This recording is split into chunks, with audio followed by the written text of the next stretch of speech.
നമസ്കാരം. സുഭാഷിതം.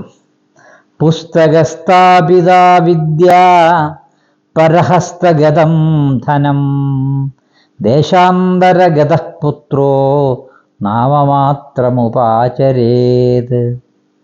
ഇവിടെ പറയുന്നത് പുസ്തകത്തിൽ ഇരിക്കുന്ന വിദ്യയും മറ്റൊരുത്തൻ്റെ കയ്യിൽ കൊടുത്ത ധനവും അന്യദേശത്ത് പാർക്കുന്ന പുത്രനും ആവശ്യത്തിന് ഉപകരിക്കുന്നില്ല. ഇതെല്ലാവരുടെ ജീവിതത്തിൽ തന്നെ മനസ്സിലാക്കാനുള്ളതേ ഉള്ളൂ.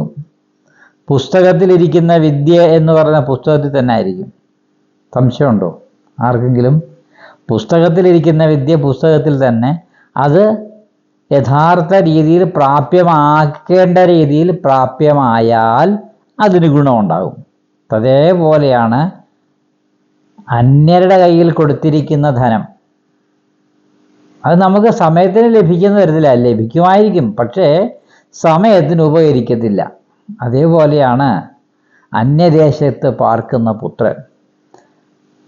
നമുക്ക് മക്കളുണ്ട്, അവർ അന്യദേശത്താണെങ്കിൽ, നമ്മുടെ ദേശമല്ല, എവിടെയോ ദൂരസ്ഥലത്താണെങ്കിൽ നമുക്ക് ആവശ്യത്തിന് ഉപകരിക്കുന്ന മക്കളാകില്ല എന്നിവിടെ സുഭാഷിതം സൂചിപ്പിക്കുകയാണ്. പലർക്കും പല പല അനുഭവങ്ങളിലൂടെ ഇതുണ്ടായിരിക്കാം. അങ്ങനെ ഉണ്ടാകുമോ ഉണ്ടാകാതിരിക്കുമോ എന്നല്ല ഇവിടെ വിഷയം.